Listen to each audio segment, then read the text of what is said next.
Buenas tardes, hermanos, buenas noches. Vamos a dar comienzo con el estudio de este miércoles y vamos a hacer una oración primeramente. Padre nuestro que estás en los cielos, te damos gracias, Señor, porque tú nos has permitido, Señor, estar reunidos en tu nombre para poder alabarte, para poder glorificarte y también, Señor, para poder aprender más de tu palabra. En esta hora está en medio de nosotros, Señor. Sé tú el que hable por medio de tu siervo, Señor, para que podamos aprender tu palabra, para que sea edificante a nuestras vidas, Señor, y sobre todo que podamos llevar a la práctica, Señor, todas las enseñanzas que vemos en tu palabra, Señor. Tú sé el que toque nuestros corazones, nuestras mentes, nuestro espíritu, que estemos en comunión contigo, Señor, que podamos, Señor, seguir creciendo en tu conocimiento y cualquier palabra, Señor, que sea indebida, Señor, tú perdónala y también ayúdanos, Señor, para entender mejor esta palabra que tú tienes para cada uno de nosotros. Esto te lo ruego y te lo suplico en nombre de tu amado Hijo, que Cristo lo pido, Señor. Amén. Y bueno, hermanos, vamos a comenzar este estudio de Hebreos 9. Ya ustedes ya lo leyeron. Y solamente para dar un pequeño repaso del miércoles pasado, que ya vimos lo que era el pacto, lo que eran los pactos, el antiguo, el nuevo, y que este nuevo pacto pues era mejor, ¿no? Entonces el escritor en Hebreos 9, vamos a leerlo rápidamente. Nos vamos a tardar un poquito, hermanos, porque es un poquito más extenso en algunos puntos que la verdad sí quisiera como que ampliar un poquito más. Y vamos a leer del capítulo 9 los versículos del 1 al 10, que dicen: tenía empero también el primer pacto reglamentos del culto y santuario mundano, porque el tabernáculo fue hecho el primero, en que estaban las lámparas y la mesa y los panes de la proposición, lo que llaman el santuario. Tras el segundo velo estaba el tabernáculo, que llamaban el lugar santísimo, el cual tenía un incensario de oro y el arca del pacto, cubierta de todas partes alrededor de oro, en la que estaba una urna de oro que contenía el maná y la vara de Aarón que reverdeció y las tablas del pacto, y sobre ella los querubines de gloria que cubrían el propiciatorio, de las cuales cosas no se puede ahora hablar en particular. Y estas cosas así ordenadas en el primer tabernáculo, siempre entraban los sacerdotes para hacer los oficios del culto, mas en el segundo solo el pontífice una vez en el año, no sin sangre, la cual ofrece por sí mismo y por los pecados de ignorancia del pueblo, dando en esto a entender el Espíritu Santo que aún no estaba descubierto el camino para el santuario, entre tanto que el primer tabernáculo estuviese en pie, lo cual era figura de aquel tiempo presente, en el cual se ofrecían presentes y sacrificios que no podían hacer perfecto cuanto a la conciencia al que servía con ellos, consistiendo solo en viandas, en bebidas y en diversos lavamientos y ordenanzas acerca de la carne, impuestas hasta el tiempo de la corrección. Vamos a leer todavía el 11 y el 12, mas estando ya presente Cristo, pontífice de los bienes que habían de venir, por el más amplio y más perfecto tabernáculo, no hecho de manos, es a saber, no de esta creación, y no por sangre de machos cabríos, ni de becerros, mas por su propia sangre entró una sola vez en el santuario, habiendo obtenido la eterna redención. Y bueno, podemos seguir leyendo, hermanos, y de hecho, bueno, quería leer hasta el 15, porque es como una sola idea de lo que el escritor les está hablando. Y bueno, creo que nosotros hemos ido aprendiendo un poco más sobre esto, ¿no? No se había hablado del tabernáculo y de lo que hacían los levitas y lo que el sumo sacerdote ofrecía. ¿Por qué lo hacía? Pues para presentar sacrificios por el pueblo. Y les hablaba y les decía que ya no era necesario. ¿Por qué? Porque ya había venido Cristo. Pero vamos a ver un poquito más el por qué el escritor menciona partes del tabernáculo. Nos hace una pequeña descripción de lo que era el tabernáculo en sí, del lugar santo, el lugar santísimo. No una descripción completa de todo lo que comprendía, porque realmente es muy amplia la descripción que hace de cómo se fue formando el tabernáculo. Cómo es que Dios, Jehová, le muestra a Moisés cómo tenía que hacerlo y le da una descripción exacta ¿sí? De cómo iba a funcionar cada pieza. Una pieza que iba a ser dedicada solamente al servicio de Dios. Y bueno, dice el primer versículo, dice, tenía empero también el primer pacto reglamentos del culto y santuario mundano. Y al referir mundano no quiere decir que sea como ahora nosotros hacemos una referencia del mundo, ¿no? Como algo malo, como algo apartado de Dios, sino que se refería más en el punto en que era de este mundo, que era terrenal, que no era algo divino, no eran piezas o no se iba a hacer de acuerdo a algo que no iba a terminar, o sea, que fuera eterno, sino que eran cosas de este mundo terrenales que, como todos sabemos, todo se acaba, o sea, no porque sea muy brillante o muy caro o de lo mejor no se pueda quemar, no se pueda destruir triturándolo, o sea, todo lo que hay en este mundo se termina de una forma o de otra, al paso del tiempo o haciendo alguna otra cosa, ¿no? Por decir, es como una pieza de oro, una piedra de oro, cuando los artesanos, ¿no?, van a hacer que una cadena, un anillo, algún algo, ¿no?, para el uso del hombre, pues ¿qué hace? Lo va desgastando, lo va desvaneciendo hasta que llega a esa forma en la que se quiere o la que se pretende. Entonces vemos que de una u otra forma pues se va deshaciendo, y si lo ponemos a fundir pues se hace líquido y puede llegar hasta desaparecer, ¿no? Entonces todo lo que hay en este mundo desaparece, y a esto se refiere un poco en este versículo. Se tenía empero también el primer pacto, reglamentos del culto y santuario mundano. ¿Qué quiere decir? Que al principio Jehová da mandamientos de cómo tenía que el pueblo de Israel alabarle, ¿sí? Y esto lo vemos en Éxodo 20. De Éxodo 20 hasta el 31 podemos ver toda la descripción que hacen respecto a la formación del tabernáculo, cómo los sacerdotes tenían que vestir, qué piedras iban a usar, cómo tenían que vestirse y quién los iba a diseñar y quién iba a tener este conocimiento, que vamos a ver más adelante que Dios provee y usa personas para su servicio y los dota de un conocimiento pues no humano, sino más allá. Pero quiero que quede claro, hermanos, que este diseño de este tabernáculo no fue porque a Moisés se le ocurrió, dijo, pues voy a ponerle piedras de esto porque pues son las más bonitas, sino que el mismo Jehová le da una ordenanza y le muestra, porque así lo hemos visto, que precisamente él hace la palabra de Dios nos da a entender que Moisés ve ese lugar en el cielo, ese tabernáculo celestial, y entonces hace una semejanza de lo que vio, ¿sí? Porque dice así que es de todo lo que ha visto el pueblo judío, el pueblo hebreo, la descripción que les ha dado es una sombra de aquello que iba a venir, y aún el tabernáculo era una sombra de lo que realmente vendría después, y a ellos más adelante en algún versículo les hace mención que antes era eso, pero que hoy, en ese presente en el cual el escritor les habla, pues les está diciendo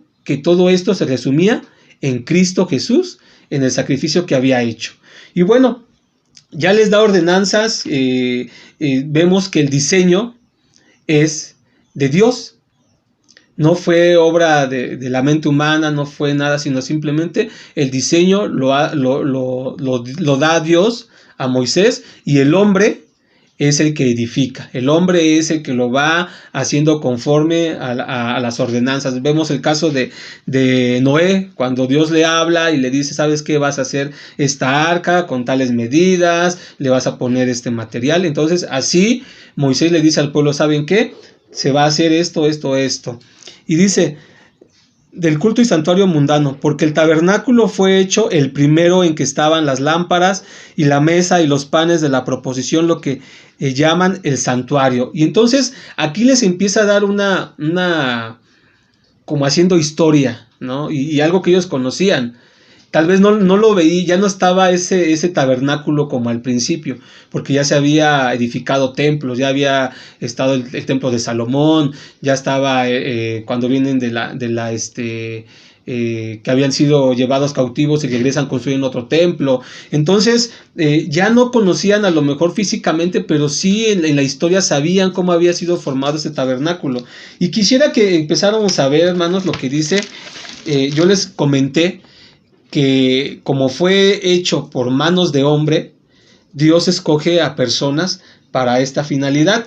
Y vamos a ver lo que dice Éxodo 35. Ahora sí vamos a estar utilizando mucho la palabra de nuestro Dios y a buscar citas. Y quisiera que ustedes también participaran. Éxodo 35, versículos 29, 30 y 31. Y dice: de los hijos de Israel, así hombres como mujeres, todos los que tuvieren corazón voluntario para traer para toda la obra que Jehová había mandado por medio de Moisés que hiciesen, trajeron ofrenda voluntaria a Jehová. Y aquí vemos una primera enseñanza. Y yo creo que nosotros como Iglesia Betel lo podemos ver muy palpable y podemos comparar. ¿Por qué? Porque nosotros conocimos un templo hace 6, 7, 8 años, cómo estaba edificado, ¿no? De un templo de hace muchos años, ¿no? Que ya necesitaba ser reparado. ¿Y qué pasa? Bueno, se congrega a la iglesia y se les dice, hermanos, pues hay que colaborar, hay que dar esto, se necesita esto. Y entonces la iglesia en general, con sus posibilidades, cada uno empezó a ofrendar y se hizo una comisión. Y entonces la iglesia empezó a dar conforme a su corazón. Fuera un peso, fueran miles, todo fue conforme a su corazón. Como aquí al principio Moisés habla al pueblo y le dice, ¿saben qué? Pues el que guste, el que quiera puede ofrendar. Y yo me imagino en esta primera instancia a los israelitas, pues que habían salido cargados de oro de Egipto, ¿no? Porque una de las causas por las que el faraón no dejaba ir, pues era que, sí, vete, ¿no? Pero pues déjame esto y déjame aquello, no, sino que dice que el pueblo de Israel salió cargado con bienes. Entonces aquí Moisés hace la invitación y más adelante dice, y bueno, esto es para hacer como una referencia y sea palpable, y hoy gracias a Dios podemos ver nosotros nuestro templo, que gracias a Dios se ha edificado, se ha consagrado para su servicio, pero parte de esta obra ha sido gracias al corazón que pues los mismos hermanos dieron. Y dijo Moisés a los hijos de Israel, mirad, Jehová ha nombrado a Bezaleel, hijo de Uri, hijo de Ur, de la tribu de Judá, y lo ha henchido de espíritu de Dios en sabiduría, en inteligencia y en ciencia y en todo artificio, para proyectar inventos, para trabajar en oro y en plata y en metal, y en obra de pedrería para engastar, y en obra de madera para trabajar en toda invención ingeniosa.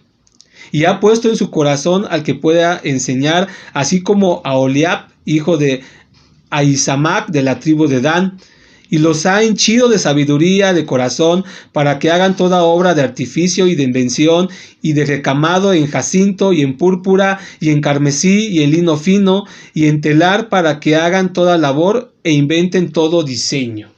Entonces Jehová le dice a Moisés que escogió a Bezaleel, a veces disculpen por la pronunciación, pero nombra a este hombre y a alguien más, hasta estos dos hombres, ¿para qué? Para que ellos sean los que diseñen y con sus manos empiecen a construir y a hacer la obra que Dios ha mandado. Y esto es algo muy importante porque nos damos cuenta, hermanos, que el tabernáculo, aún con el diseño que Dios había mandado, pero también es hecho de obra de hombre, de mano de hombre. Y como lo dijimos al principio, esta obra en algún momento va a desaparecer. Y volvemos a Hebreos 9 y vemos lo que dice en el versículo 2.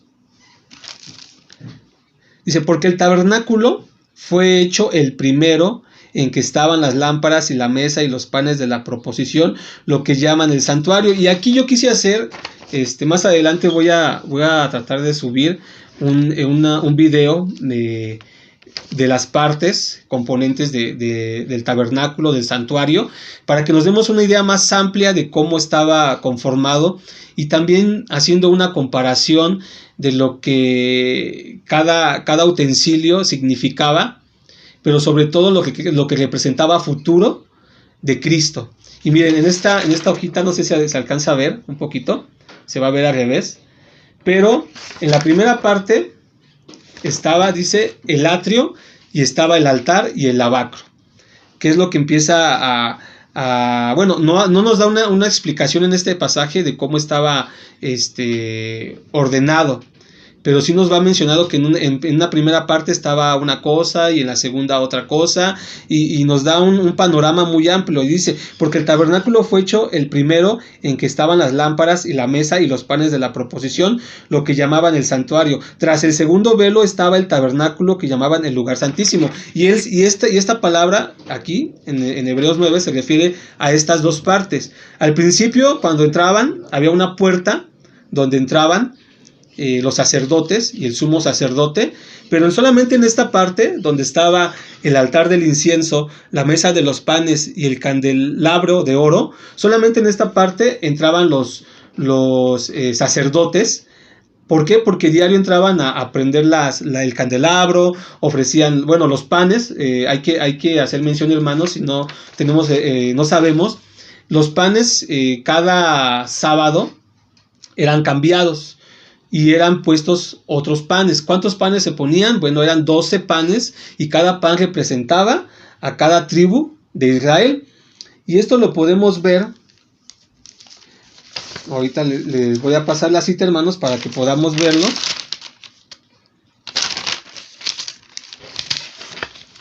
Que dice...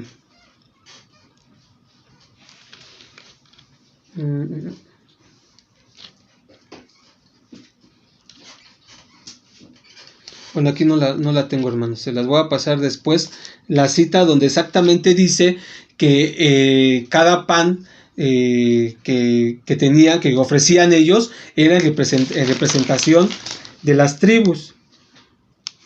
Ya me quedé aquí, sí lo tenía, hermanos, y los panes de la proposición, Éxodo 26:35, hermanos, vamos a buscar Éxodo 26:35, que dice...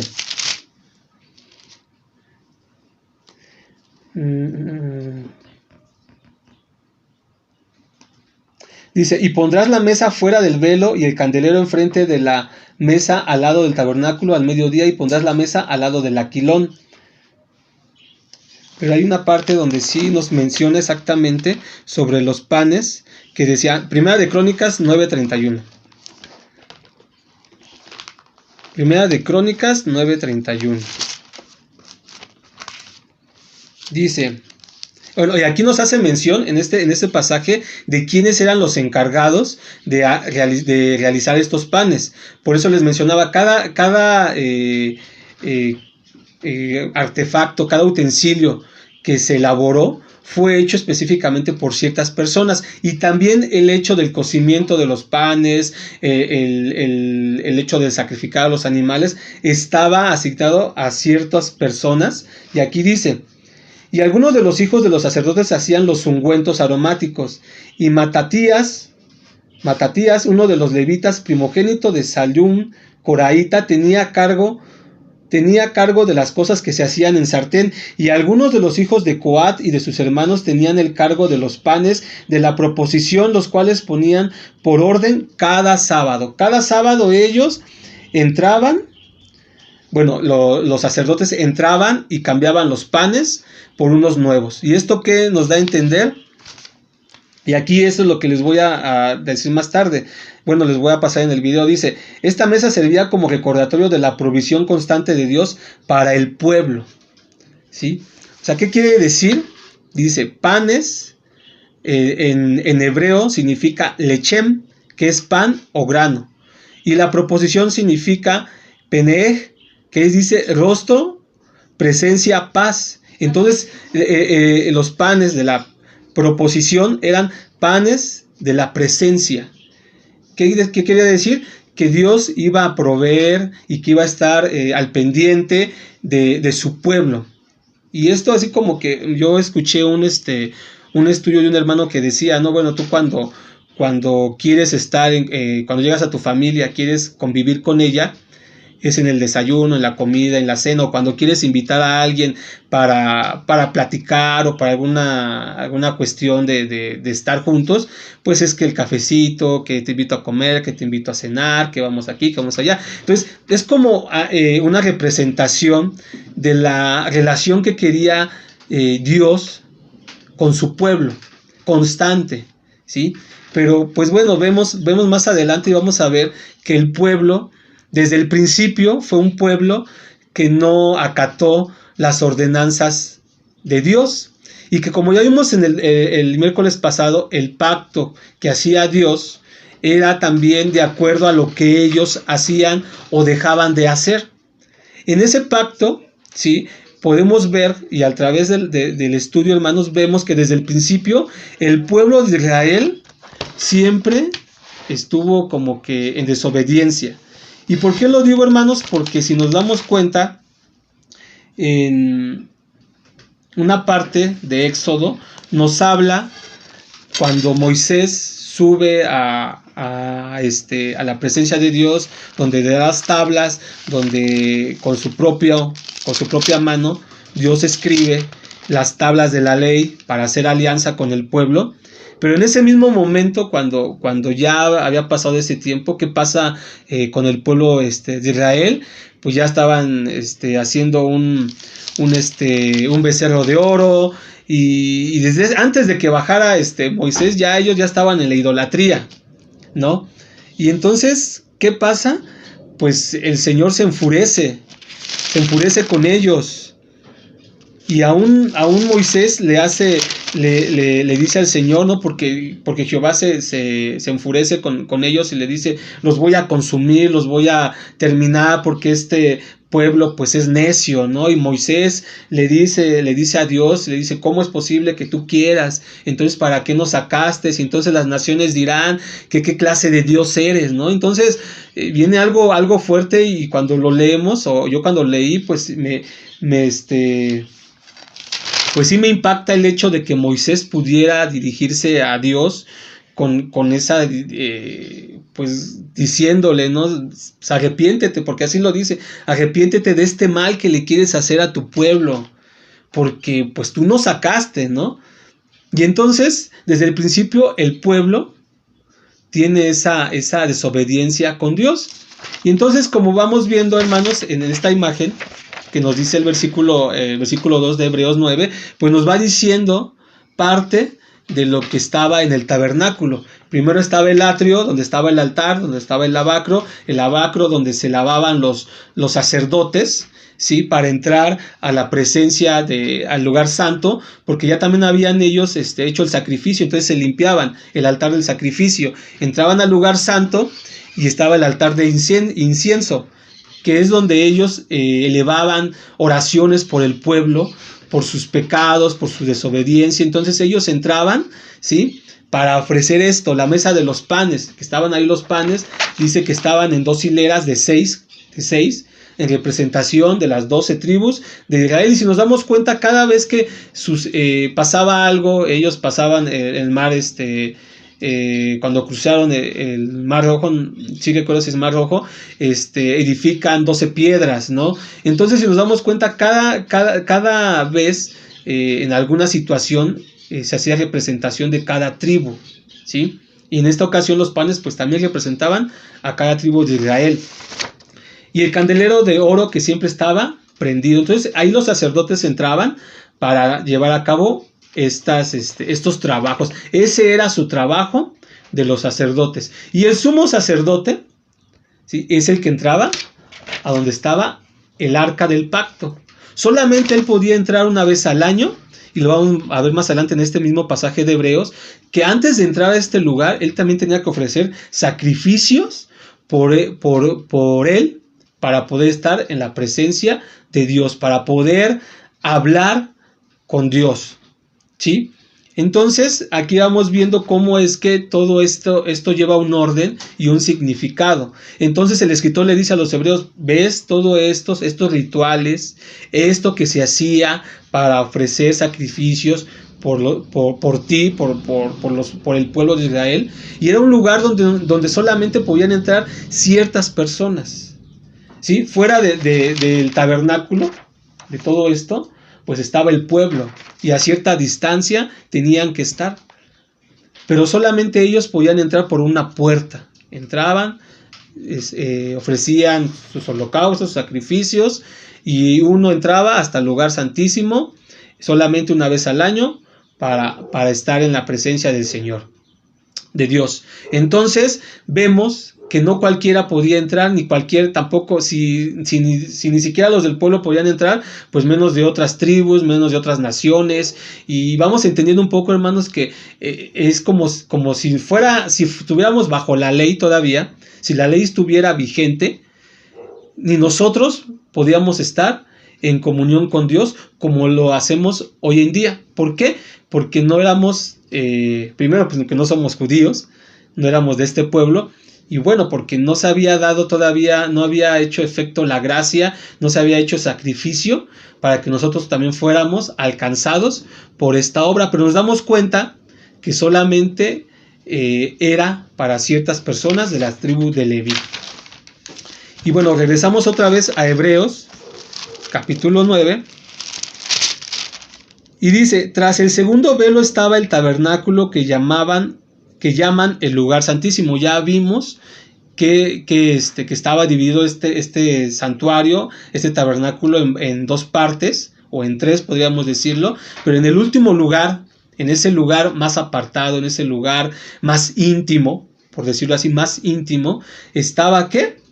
El lugar santísimo, donde la presencia de Dios se manifestaba, donde la presencia de Dios estaba, ¿sí? En ese altar.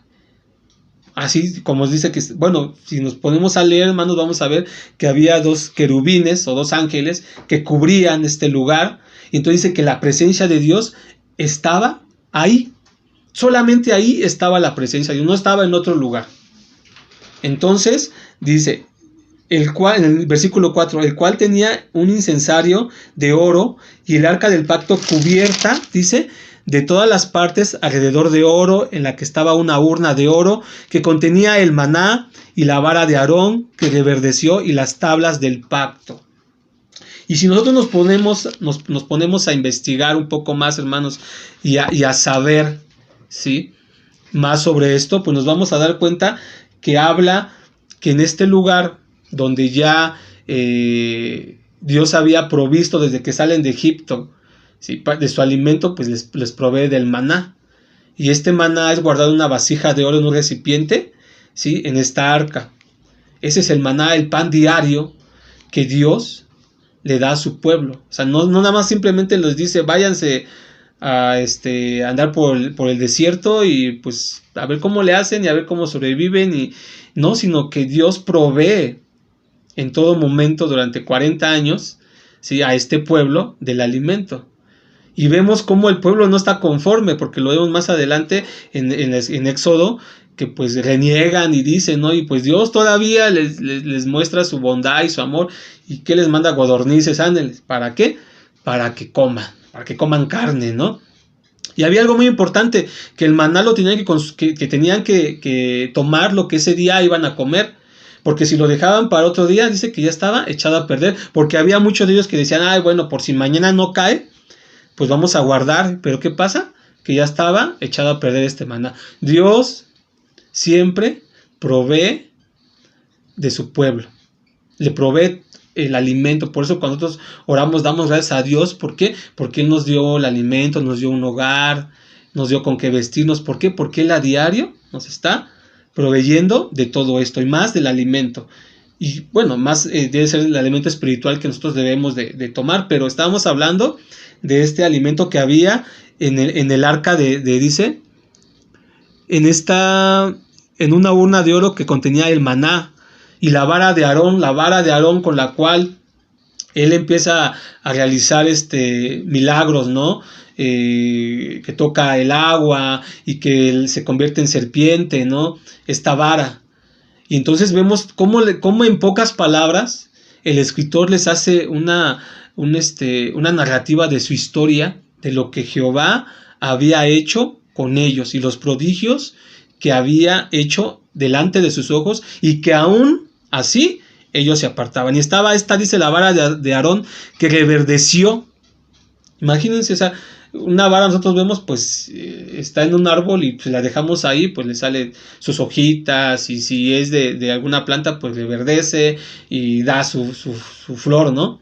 Pero cuando tú la cortas se va secando y pues con el paso del tiempo se corta y ya, ¿no? Ya desapareció. Pero esta vara, que era la vara de Aarón, que era por el cual un medio en el cual Dios se manifestaba para hacer su obra, no que tuviera algún poder la vara, porque eso es lo que cae la gente hoy en día, ¿no? Que se inventa, ¿no? Que si la espina de la corona de Jesús, que si este es un pedazo de la madera de la cruz de Cristo, y que si este tocó la copa, y que esta es la copa que Cristo usó. Entonces la gente se hace dioses y quiere alabar eso, no es así. Pero esta vara, que no tenía ningún poder, pero que era el medio por el cual Dios se había manifestado con Aarón, ¿sí? Entonces estaba guardada como algo sagrado, ¿sí? Como algo que era, que más que nada era algo representativo de cómo es que Dios sacó a su pueblo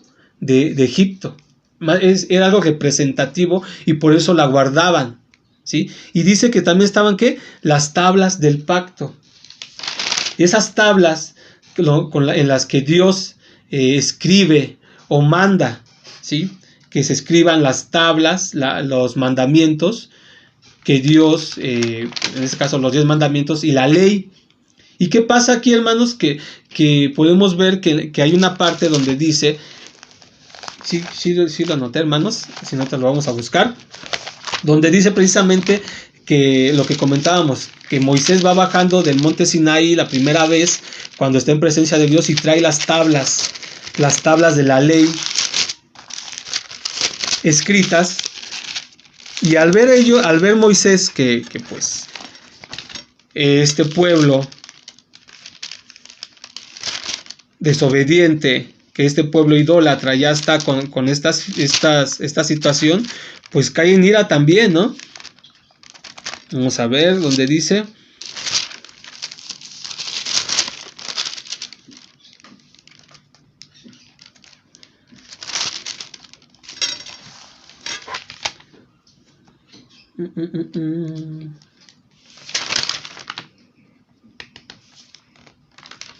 Bueno, ahorita se las busco, hermanos, la cita donde lo tengo.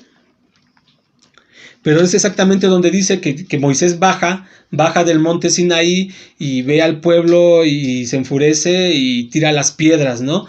Y vuelve Moisés a subir y le pide a Dios que pues perdone a este pueblo, y entonces vuelve a estar 40 días nuevamente en su presencia, y entonces escribe las tablas de la ley nuevamente, y estas son las tablillas que están en la urna del arca del pacto. Están contenidas en el lugar santísimo, donde está la presencia de Dios en este lugar. Y entonces esto es lo que el escritor les va diciendo poco a poco. Si nos vamos dando cuenta, les va haciendo una descripción primero del sacerdocio diferente, ¿no? Diferente de otra orden de Melquisedec.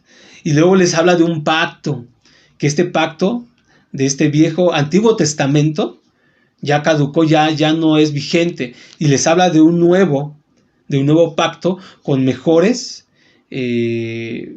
bendiciones, con mejores promesas, y luego les habla del tabernáculo donde ellos se postraban y ofrecían sus sacrificios. Entonces va dando mención de cada una de las cosas en las que ellos habían puesto sus ojos, pero tenían que entender que esto era pasajero, que no era útil, que ya no era útil, que ya no cumplía su función, y que pues realmente nunca la cumplió.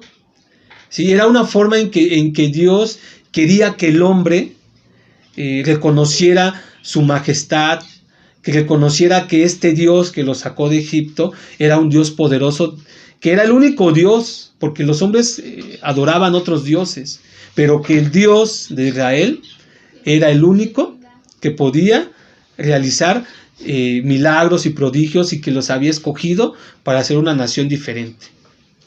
Y entonces seguimos en el versículo. Dice el versículo 4, ya vimos del maná y la vara de Aarón que reverdeció y las tablas del pacto, y sobre ella los querubines de gloria que cubrían el propiciatorio, de las cuales cosas no se puede hablar en particular. Ya no hace más referencia, ya no les dice miren esto, miren el otro, pero sí les hace ver que todo esto tiene un significado y que se dan cuenta que solamente estaba designado para ciertos hombres el poder servir.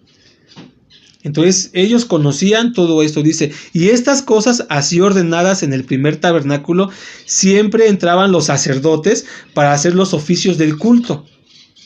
Y otra vez dice, y estas cosas así ordenadas en el primer tabernáculo, o sea, la primera parte, donde ya habíamos hecho la descripción, dice, los oficios del culto.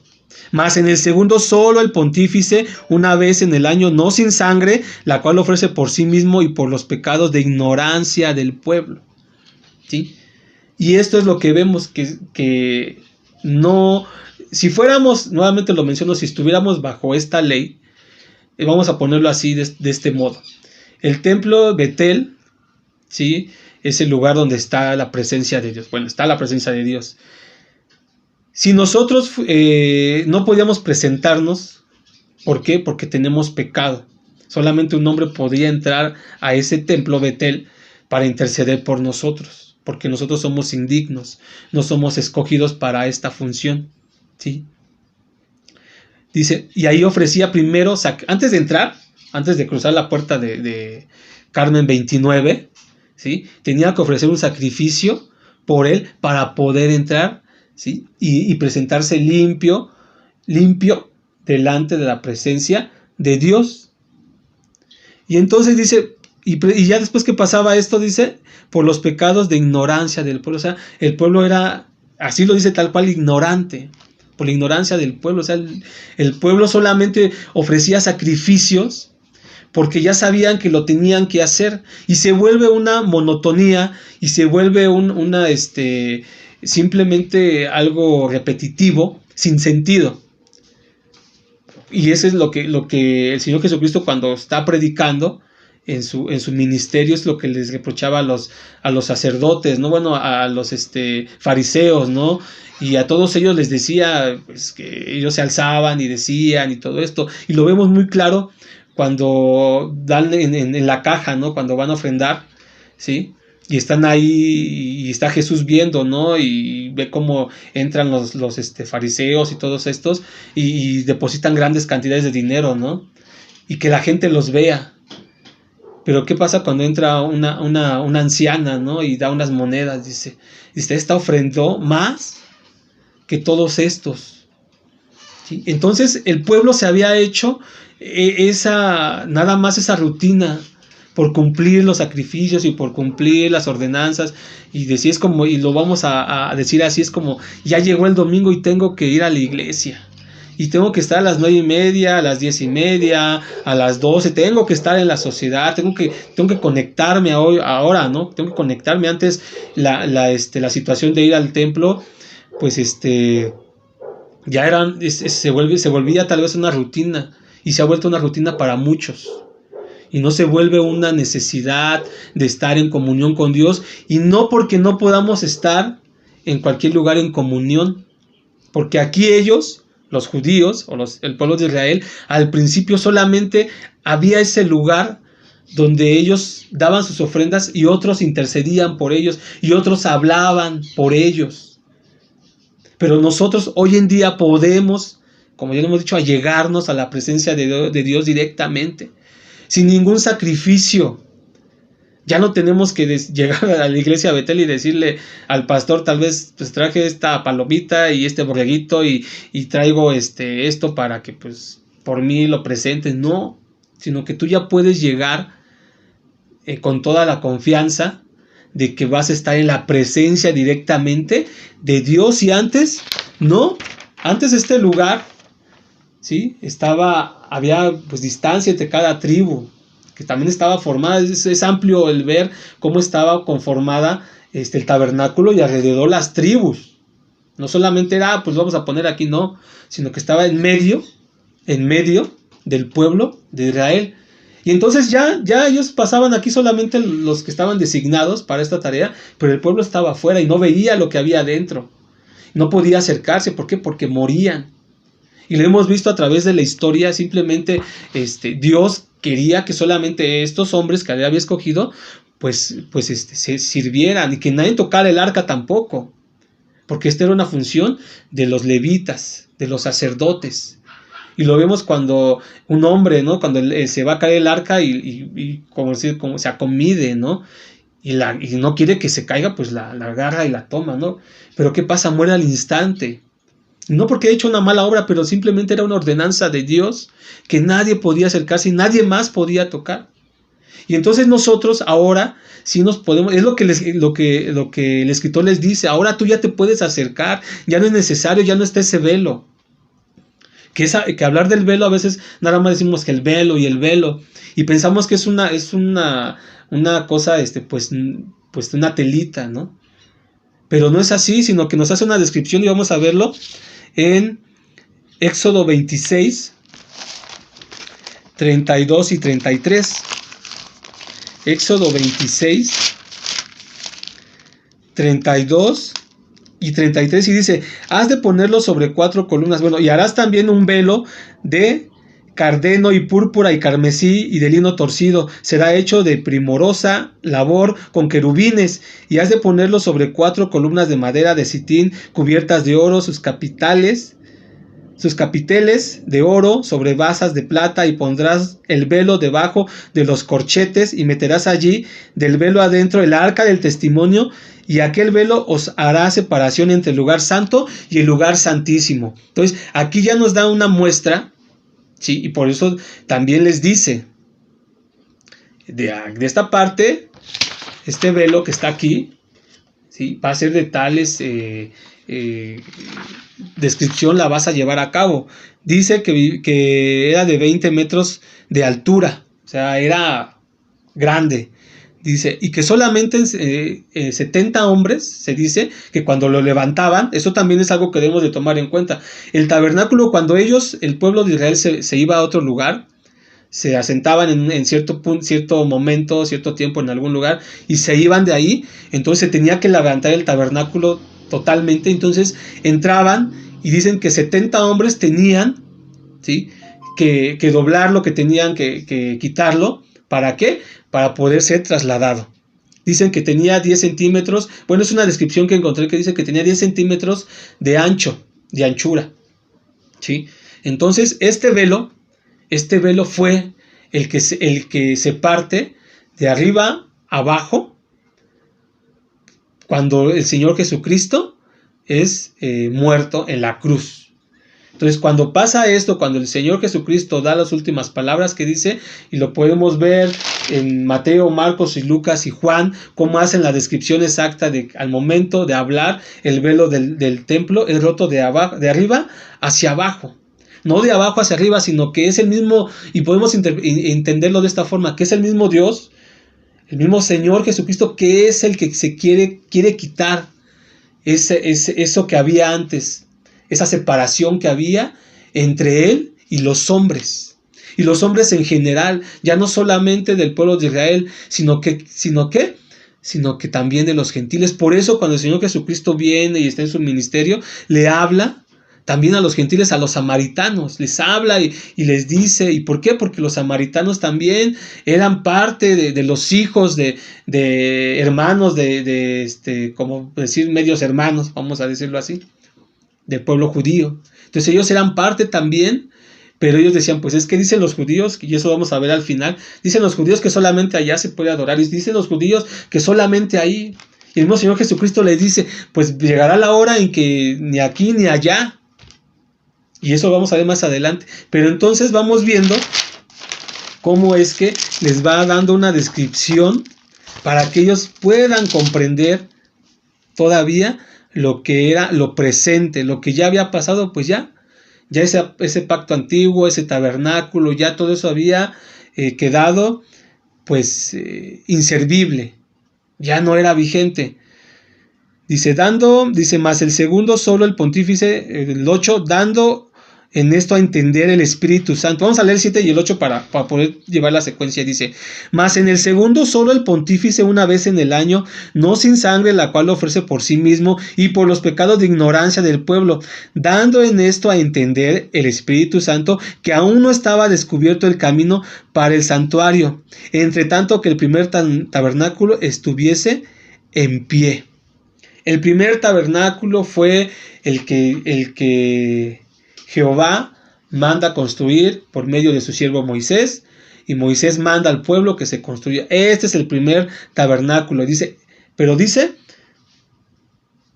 dando en esto a entender el Espíritu Santo, que aún no estaba descubierto el camino para el santuario, entre tanto que el primer tabernáculo estuviese en pie. Tenía que pasar para que se levantara el permanente, lo cual, dice, aquí viene lo que ya hemos visto, lo cual era figura de aquel tiempo presente en el cual se ofrecían presentes y sacrificios que no podían hacer perfecto cuanto a la conciencia al que servía con ellos. Dice, y lo vuelvo a leer, dice, lo cual era figura de aquel tiempo presente, o sea, en ese momento, en el cual se ofrecían presentes y sacrificios que no podían hacer perfecto cuanto a la conciencia al que servía con ellos. O sea, en ese tiempo presente,